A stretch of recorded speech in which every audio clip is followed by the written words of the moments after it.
L'origine de cette rencontre, c'est une initiative née de la vague d'indignation suscitée par l'inauguration le 9 mai passé à Gorée d'une place de l'Europe.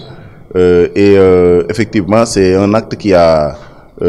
entraîné une déferlante d'indignation, de condamnation et de consternation sur le continent, mais également dans la diaspora, relativement effectivement à ce que Gorée symbolise, parce que étant un lieu de mémoire, et que donc à partir de là, ces indignations fédérales ont donné naissance à ce collectif-là,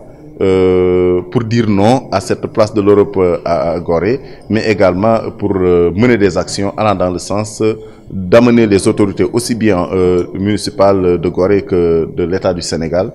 à aller dans le sens de débaptiser ce lieu, et tant qu'à lui donner un nom, qu'on lui trouve un nom qui ne heurte pas la mémoire de ces millions d'Africains et d'Afro-descendants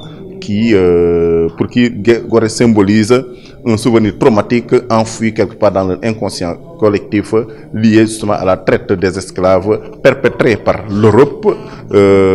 pendant plus de 4 siècles, et qui a vu le déplacement de millions d'Africains qui ont quitté le continent et pour être asservis et aller travailler dans les latifondières américains et ailleurs dans le monde. Le maire, c'est nous qui l'avons interpellé, et il y a eu d'autres interpellations, comme j'ai dit tout à l'heure, l'inauguration, cette énième inauguration, parce que je rappelle que cette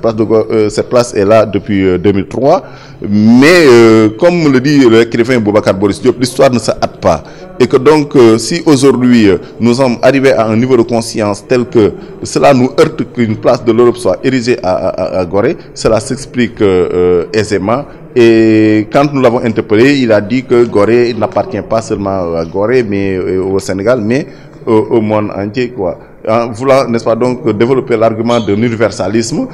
qui jure d'avec l'appellation, parce que là on est carrément dans le particularisme, et que donc cet argument-là ne saurait prospérer, parce que ce serait un peu la même chose que de voir ériger en plein Nagasaki, au cœur de Hiroshima, une place de l'Amérique. Pour qui connaît l'histoire effectivement de l'Amérique avec ces lieux-là que j'ai nommés, avec le largage des 2 bombes atomiques pendant la Deuxième Guerre mondiale. Il y a beaucoup d'initiatives autour de cette question-là. Et là, bon, c'est en préparant cette conférence de presse, on a pris connaissance de l'existence d'autres groupes d'Afro-descendants, mais également d'Africains sur le continent. Cette conférence de presse nous permettra effectivement, au sortir de cette rencontre, d'aller dans le sens d'opérer une synergie de toutes ces dynamiques-là pour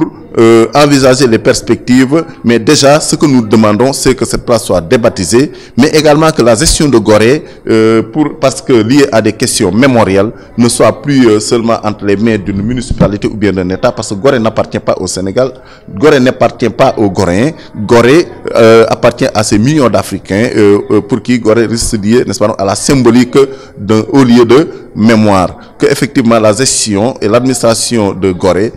en tout cas pour ce qui est des questions mémorielles, ne soit plus entre les mains de la municipalité, mais soit gérée, n'est-ce pas, par une administration spéciale composée de gens, de philosophes, d'historiens, de sociologues, qui connaissent un peu ce que signifie Gorée